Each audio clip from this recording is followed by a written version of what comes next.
Now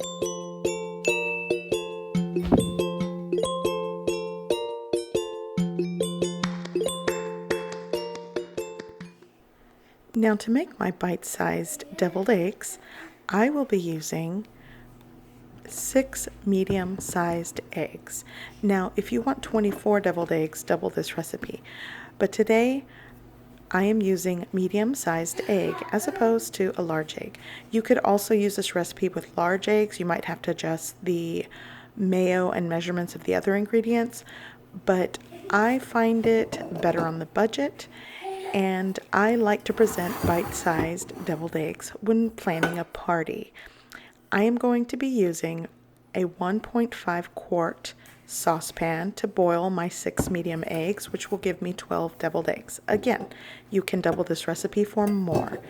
So I'm going to place them in the pot.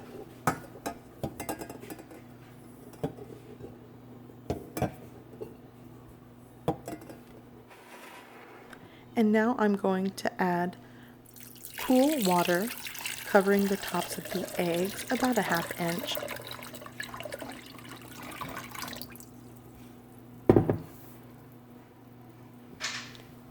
Now I am going to bring the water up to a hard boil, and that will take around 10 minutes on a high heat.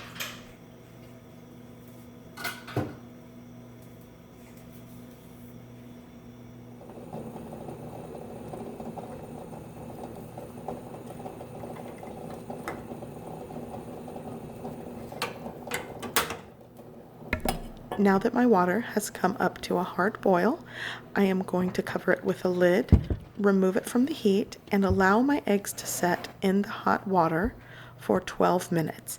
And if you are using large eggs, then I would let them set for a full 15 minutes. While my eggs are setting, I am going to go ahead and mix all of my seasoning, spices, and mayo together. To get started, I will be starting with a 1/3 cup of mayo. Ultimately, I'm looking for a creamy consistency, and I'll probably add more later.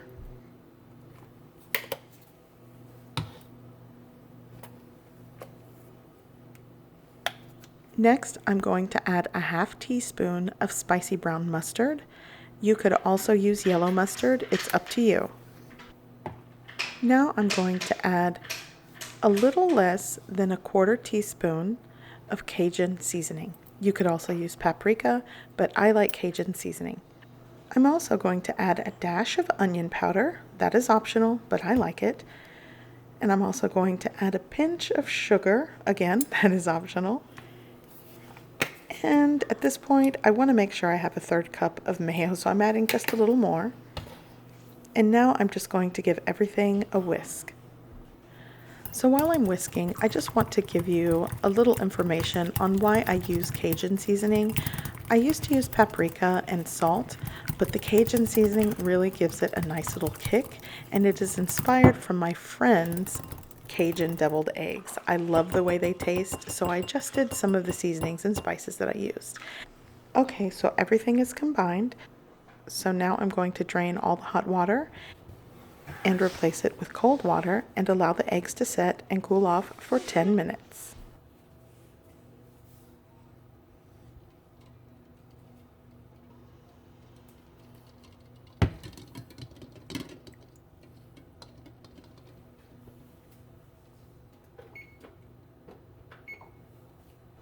Now that my eggs have cooled for 10 minutes in cold water, I am now going to peel them.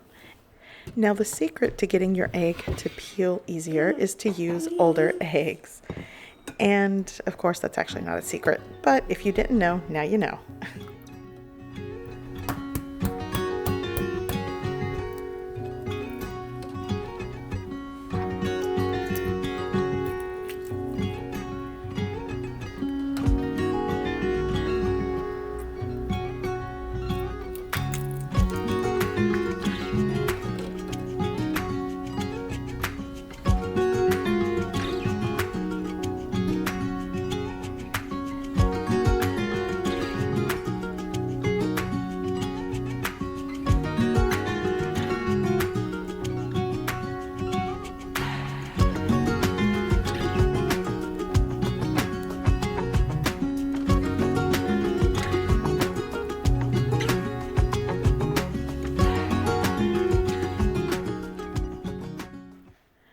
Okay, so at this point, I'm done peeling my eggs. They are all cleaned and shelled.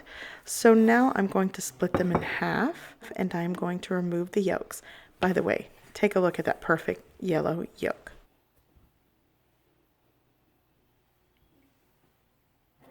As I split them in half, I am going to place them in a bowl with the mayo mixture, and then I'm going to give them a good mash.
Okay, so now that everything is mixed and mashed, I can tell that the consistency needs a little more mayo.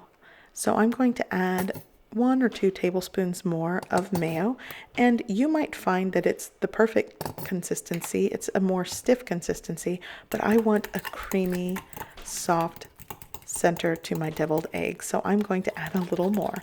But the choice is up to you. It's what you prefer.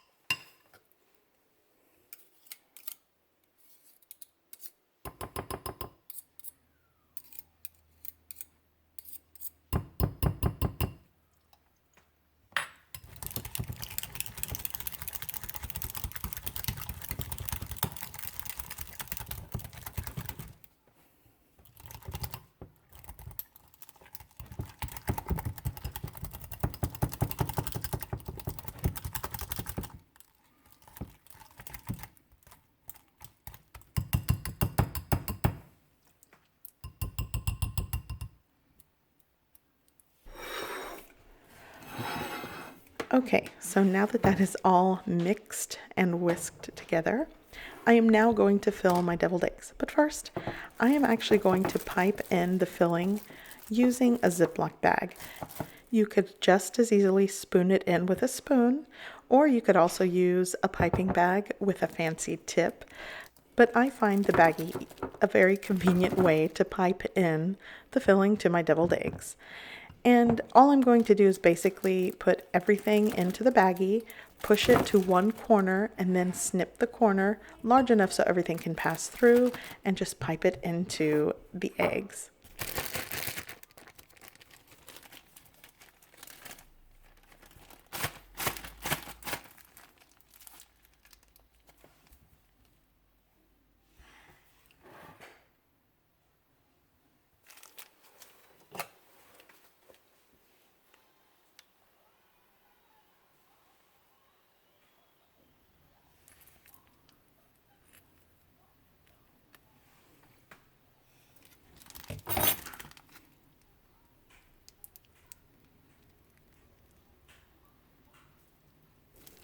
And I'd also like to mention, when I do pipe in the filling, I do a little at a time and make sure everything gets filled, and then I go back with the extra and even things out.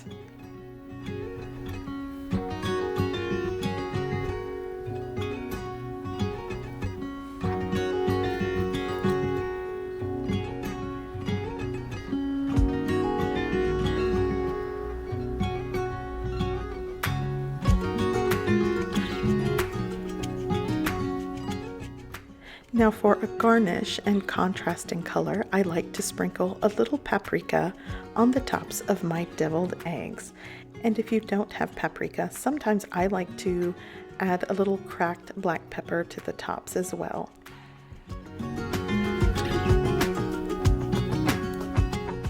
So here are my bite-sized creamy deviled eggs. I think these are perfect for your next party. So I hope you try this recipe, and I hope you like it, because I like to think this is a good place to start.